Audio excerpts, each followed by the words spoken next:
I sometimes hear Vedic meditators mention Soma bandits, and I've heard it mentioned in a question on the podcast. Can you please explain what a Soma bandit is? Yeah, thank you for raising the subject. And for those members of my audience who've never heard the phrase Soma bandit before, I'd like to explain a little bit what it means. Soma is a Sanskrit word that's been used in the West. In fact, it was hijacked by the Greeks to mean body. But the Greeks got it from the Indians via Alexander the Great. That's a whole story I'll go into on some later occasion. Soma in Sanskrit means consciousness as flow. Consciousness as either a pool of consciousness or consciousness flowing, directed consciousness. Soma. And so we have a certain degree of consciousness, which means attention, the capacity to attend to a thing.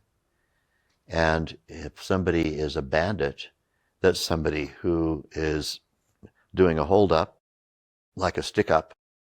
All they want is your soma. They don't actually particularly make any effective use of your attention. They just enjoy the attention, but they're not collecting the product that they are robbing you of. They're robbing you of attention. They're more like a sieve, like you pour water into a sieve and it just goes right through. And nothing collects there. So somebody who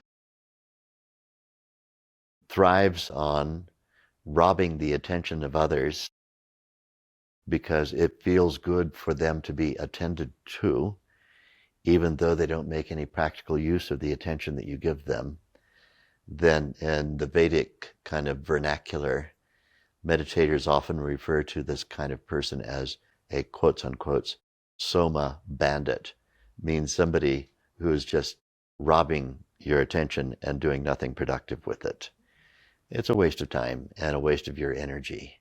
Now, fortunately, for those of us who practice Vedic meditation, we can replenish our Soma infinitely, because every time we sit and meditate, we top up the tank. We fill up the Soma tank.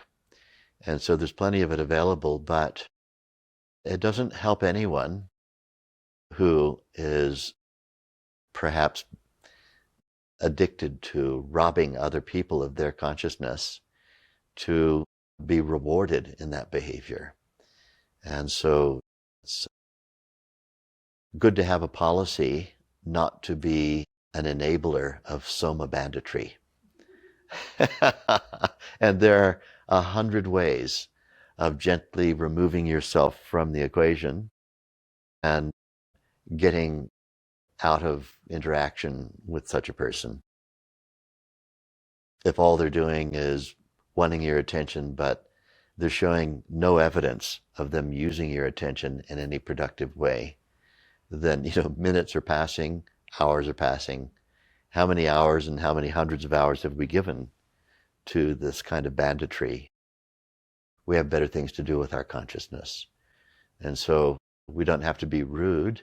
There are very skillful ways, and I'm sure you can think of lots of creative ways that you can absent yourself from the situation. And even better than that is to see it coming and avert the danger which has not yet come. As Maharishi said once, which was put in a film once in a different context, but one of my favorite sayings of Maharishi Mahesh Yogi was, best defense is no be there. Don't be there in the first place. When you can see it coming, don't put yourself in that situation where you have to use all kinds of skills to extricate yourself from the situation. But if you do have to use those skills, then if you're a meditator, you'll be super creative about how to get out of that situation. Let's not reward Soma banditry.